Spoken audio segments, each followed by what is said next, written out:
This is Dr. Paul Wang, Editor-in-Chief of Circulation, Arrhythmia and Electrophysiology. I'm delighted to interview today Dr. Passman, Professor of Medicine and Preventative Medicine at the Feinberg School of Medicine of Northwestern University, to discuss his paper, Smartwatch Performance of Detection and Quantification of Atrial Fibrillation. Hello, Rod. Thanks for joining us. Oh, I'm delighted to be here. Thank you for the invitation, Paul. Great, thanks. I wonder if you could start for our audience to describe the purpose of your study. Sure. Well, the background is simple, right? We are now living in an era where patients or individuals who aren't even patients can basically buy consumer-grade electronics online or in a store that purport to be able to tell the patient whether they have atrial fibrillation or not.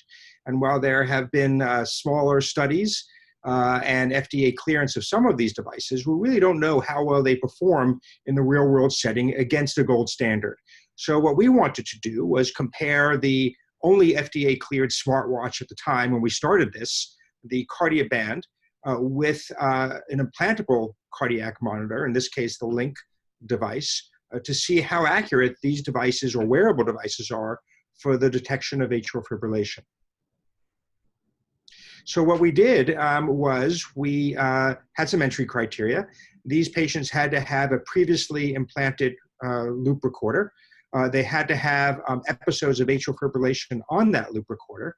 And we essentially gave them a Apple Watch. This is, again, before the most recent Series 4 Apple Watch that can detect AFib.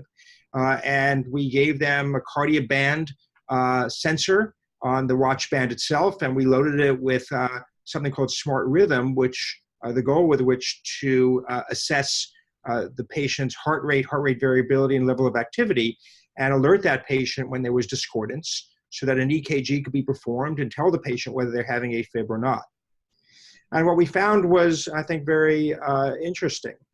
First of all, you have to recognize that it gets complicated quickly. First of all, the technology changed from the time we began to the time we finished. So we realized that there were such improvements that we actually switched it around a bit. We actually first trained a neural network on about 7,500 Cardia and Cardioband users. We then took the data from the smartwatch and we assessed what the sensitivity, specificity, and predictive value was on the watch.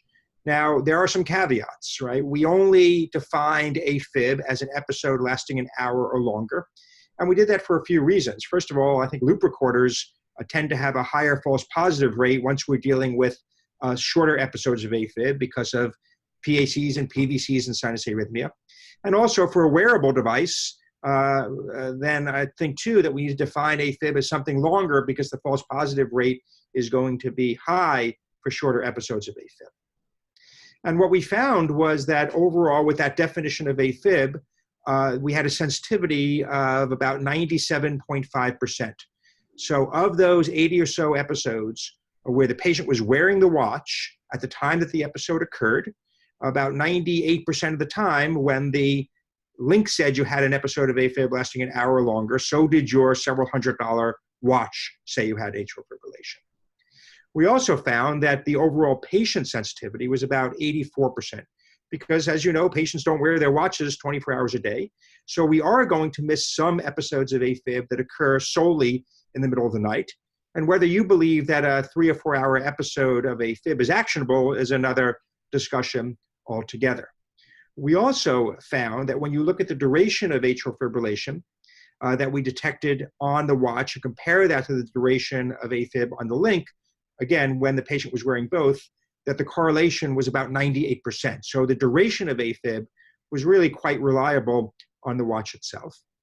And the positive predictive value was only about 40%. And you may ask why that is. Well, interestingly, we found a lot of episodes of AFib detected on the watch with an ECG proving that it's AFib, but yet the link didn't show this is AFib, which raises the question, what is the gold standard? Obviously, if you have a lead in the atrium, that's the way to go. But is any device without a lead in the atrium incredibly 100% sensitive and specific for AFib? I think the answer is going to be no. Great. That's really important, exciting work, Rod. Maybe you could go on and just tell us what you think the implications are for both clinicians and researchers in this area. Right. Well, I think that's really why we did it, right, is because we're entering an era where we understand that AFib is not a dichotomous variable, right? It's not something that you either have or not have. How much AFib you have, how frequently you have it, how long it goes on for, I think is going to be valuable. So the first issue, of course, is screening, right? I mean, can we be screening the at-risk population for AFib before they present with a thromboembolic event? I'm part of the Heartline study, which was a study, or is a study that's starting, sponsored by J&J and Apple, where it's 130,000 patients over the age of 65, half of whom will be fitted with an Apple Watch Series 4. So can we trust this information to screen the population at risk? And what do we do with that information? And does that information result in improved outcomes? I think is a big question.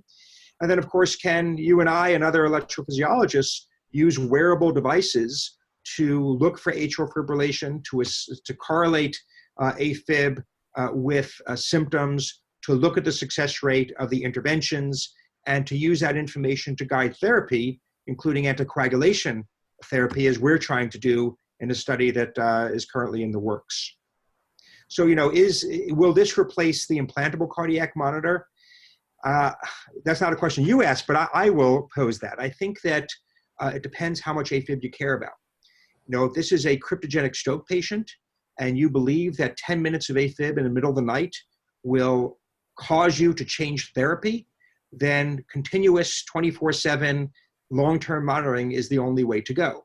However, if you believe that a wearable device that's sensitive for AFib episodes an hour or longer is meaningful, then certainly I think a watch is very cost-effective and scalable to the millions of people with AFib in the United States and around the world. Great. Well, this has been very exciting. Thanks for your time, Rod.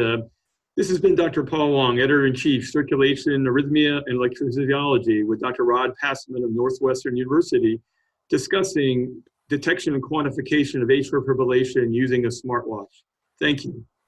Thanks.